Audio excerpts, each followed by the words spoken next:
We should have a tally for every time we have a crash in Pokemon Unite. I mean, they did fix it, apparently, although me and you have been having our own crashes outside of draft recently. Yeah. But, mate, before we get into it, we have got to introduce what we're playing. We have got BH3 Esports coming through versus Jaime Le Poulet. I'm going to try and say that. We've got a Dragonite coming through, which I absolutely love to see. Darkrai coming back through as well. But we now have a Cinderace and a Suicune plus a Machamp. What is going on in this game? Oh my God, BH3 on your purple side. Jaime Le Poulet, I'm just going to call it JLP, is going to be on your orange side, buddy. And this invade. Whew. Umbreon, that's the Pokemon you want to invade with. It's a good invade, absolutely. Jaime Le Poulet still looking for their very first win of the series, as we do have Machamp on the field. And we've talked about this. I'm loving the Machamp action recently, chat. Of course, Zacian and Blaziken lost their unstoppable in the patch. Machamp submission is even more powerful in this game now. Oh, I love absolutely seeing a Machamp run at you and try and suplex you back. Darkrai is in a bit of a bother here. They're going off the Dragonair, but it's able to Dragon Dance away. I believe this is going to be a Hyper Beam Dragonite. And we love seeing it. We are seeing Outrage come through. Is that an E-Speed Lucario? We talked about seeing the base Pokemon before when we talked about the Megas, and this is exactly what I wanted to see, Tano.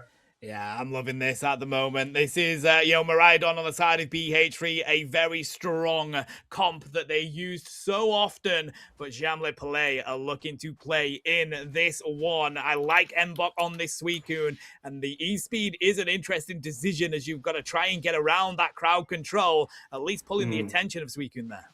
Yeah, but look, they've got the assistance of Umbreon with that mean look, which is going to make E-Speed so much more fun to deal with. But what is not fun to deal with is that enhanced Charge Beam coming through from the Miraidon. Safeguard Blissey is definitely what you want to see, especially with that front line of Umbreon and Psyduck.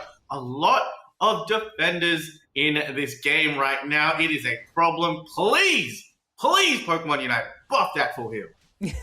We beg. Right now, though, BH3 Esports is all about the pairing of Megu and Yutao, and nobody was able to break that pairing last week. And of course, the rest of their team, some of the best players in their roles in this region right now. Mbok pulled on in to the arms of Kranix as they try and get away. Submission will come through, but Bone Rush will get them all the way to safety. Oh, that's absolutely beautiful. Get into the lovely, grippy arms of the Machamp. I didn't make that weird. You made that weird, Tano, because I can see your face smiling back there. Enhanced Charge Beam is going to go through, but Dragonite's probably got full secures as that big advanced Hyper Beam is what I want to call. The more Dragon Dances you get, the stronger that Hyper Beam is going to be. Right now, inside this top part, they want to find someone to mean look, but they've got to worry about Machamp. That Bone Rush play was absolutely beautiful to get out of dodge by Lucario. There goes the Dragon Unite move as they go for the rip onto the Registeel here. Do have the Hyper Beam for that secure. One of the best in this map right now and uncontested as Jaime Le Poulet are unable to find that one. Has to run. Does Retsu on the Darkrai. Luckily, they don't lose any KOs for it. No, absolutely. But they've only got 4 points on the board to Jaime Le Poulet as well. 78 unanswered points, but by 4. But Suicune and Machamp are deciding not to leave this, but Psyduck is here. He's going to show face. The Whirlpool's going to come through. But the E-Speed with the Natus and the Baltoys is just a problem. And Kranix is just going to make them pay for it, Tom. It's exciting to see some E-Speed Lucario and Kranix on it themselves. This is...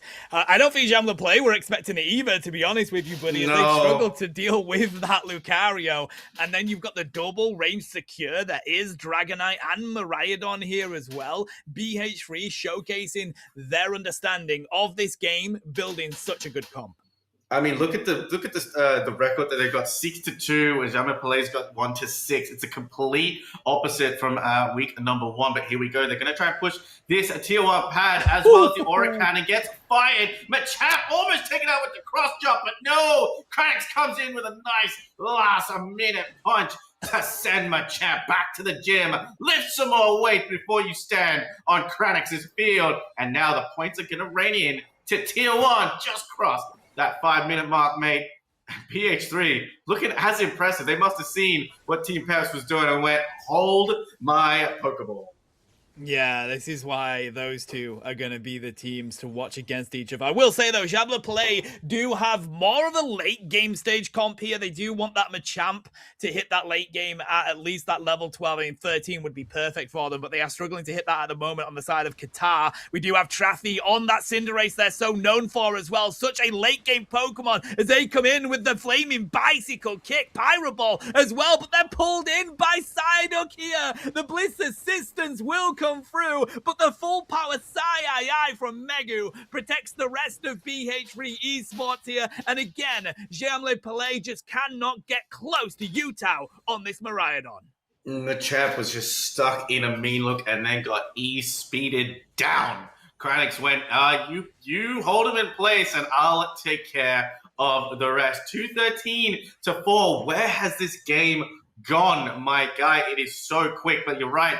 Jaime Le Poulet have the late game advantage with the Pokemon that they've got. Me looking to go onto the champ again. They're not going to be able to secure this Reggie. Steal away! Kranix makes me eat my words! Holy!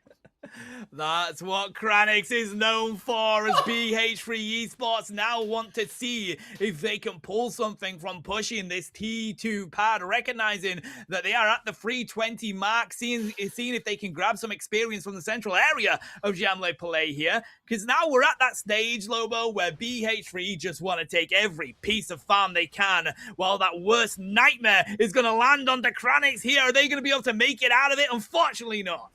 I mean, worst nightmare, yeah. You just isolate. I do think the worst nightmare is probably a very difficult Unite move to go, because you could trap one of the more powerful Pokemon as well into that worst nightmare, but Darkrai can also get KO'd in its own Unite move, which is always very, very funny to me. Regieleki on the board now at 245.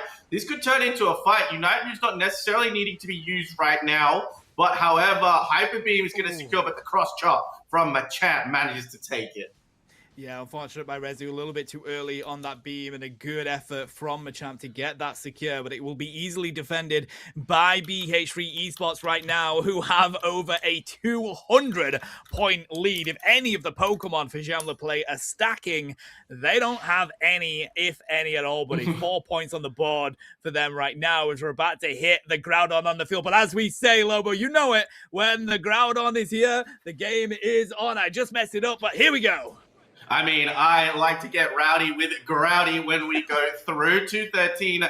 I did not come up with that. A good friend in the OS region came up with it. Never going to take credit for that. But Psyduck manages to find the Machamp, goes into that submission. Suicune is hiding as well. This is going to be a waiting game. BH3 do not need to do anything right now. They need to find the carries. But Cinderace has said patience is enough. It's time for us to hit something with that enhanced charge beam. And Blissy's going to go down with no Bliss assistance being used. BH3 going to turn their attention to the Groudon because they want to get rowdy. Yeah, that's crazy, buddy. They were just waiting to see someone come through. Utah spotted the Cinderace, just dropped so much damage onto them. Qatar with the barrage blow here isn't going to find anything. Bright Future Meteor Storm will rain on down, and that's going to be locked in by BH3 Esports. Utah with perfect positioning in that final fight, gets the rip onto the opposition, and then gets the secure for BH3 to take game one. I mean, Psyduck was so important in this, just staying in that front line, making sure that none of Jaime Le Poulet could actually get through. But wow, Rezu on this Dragonite has been so impressive. I love seeing one of the OGs. I remember in the very first season in our OS Regionals, Dragonite was played by absolutely everybody. Both teams had a Dragonite. It was all about who could out-secure with that Hyper Beam. And I love seeing it come back through. Game one, gonna go to BH3 with 7-13-4. No stacks, no scoring allowed by BH3. Yeah, Jaime Le Poulet haven't been able to win a set yet, buddy. They did win a game, however, and they need to bounce back in this next one. BH3 Esports has just demanded respect in that game as they took the lead with confidence. They limited the experience that Jaime Le Poulet could find, and the reason they're able to do that is because they need so much to get that late game comp online, buddy. They need a Machamp to get those free stage Evos. Same with Traffy, and you've got to really hit that level 12 before you can have that rip capability that's so strong on the side of Cinderace in the late game. So BH3, they're literally just picking up where they left off last week. This is a very interesting one. It's been a hot minute since I've seen Kranix put on the crown and take the form of the queen, but they are going to do so. I wonder if we had a Mega Lucario band and a normal Lucario band this time around. That's going to be interesting to see at the end of this match. That would be insane if that's the case, buddy. But let's see how this Serena can cook in this one. I know people have not felt a lot of Serena in the games at the moment, but Kranix, one of the best. Ratsu on the Mimikyu, who personally, I think, one of the strongest Pokemon that's underrated at the moment. I mean, you don't need to really explain why I'm such a big fan of Mimikyu, but I've always found that it's rated as such a good Pokemon, but every time I see it in a competitive set, it seems to be a little underwhelming. I don't know why, if it's just getting countered or if the moveset's wrong. We haven't seen much Trick Room being played here in the EU region, but with some of these ranged attackers like Miraidon, like we saw before, coming through, maybe Trick Room could be an option as well. We've got Espeon coming through as well on the side of BH3. Beautiful Crustle Rock Tomb to really stop that pile, so I'm going to have to force that tackle out early. The success of Jaime Le Poulet is going to be on the back of this Mamoswine in this game, chat. They're going to need those freezes. They're going to need the strength of that HP pool to take the fight to BH3 Esports. So MS realistically has to be rushing to get those levels at the moment, as we do see a push from Jaime Le Poulet in the top lane. Good amount of pressure to score 48 unanswered. I mean, it's a great reverse from game number 1. 48 unanswered. They only scored 4 in the last game, so they've scored 12 times what they scored in game number 1. Mimikyu is here. I haven't seen whether, I do believe it's playing Shadow Claw. I haven't seen whether it's playing Player Off or not. We will put that on, but the Serena is going to grassy guide their way. That is Shadow Claw coming throughout from the Mimikyu because it is a brawler. And if you're going to brawl with the queen, you better know how to throw hands. But Serena's gone right past, go for the reboot, gets into the Hooper hole, comes back with a vengeance, but that is just too much damage for the queen to handle. Bro, the Hooper portal was on point by Sazero as well, but it's the damage that came in and good rotations from Jaime Le Poulet to make sure that they could find that KO, and Retsu getting away with so little health on that Mimikyu. One of the reasons why people just hate going against it is just how quick and how much it can just dash about. I mean, if you know where all the farm is going to spawn and at what times you're keeping an eye on that mini-map, you can throw it in that right direction and hit some farm. You can even hit an enemy teammate who's not even close to the fight and be able to get your way out. Scizor is an interesting pick here as well, a nice big all-rounder. You and I have come up against a lot of Scizors when we've just been playing together. It's bulky, it's able to sustain itself. And if you're focused on fighting that Scizor, Traffy is going to punish you with that Cinderace. Again, Side Shock, Side Beam is going to be used by BH3 Esports here for that Espeon combo, and that is pretty huge as well if you are going to be taking on a Scizor and a Mamoswine in this one. So, again, BH3 understanding what they're going up against, picking the right movesets for it, as we do see Retsu go on in with a Horn Leech, doesn't manage to find anybody just yet, but there's the second one, and that does exactly that, as Mimikyu is sent back to Nurse Joy, and BH3 Esports now just bringing the pressure to Jaime Le Poulet so they can rip that Regieleki.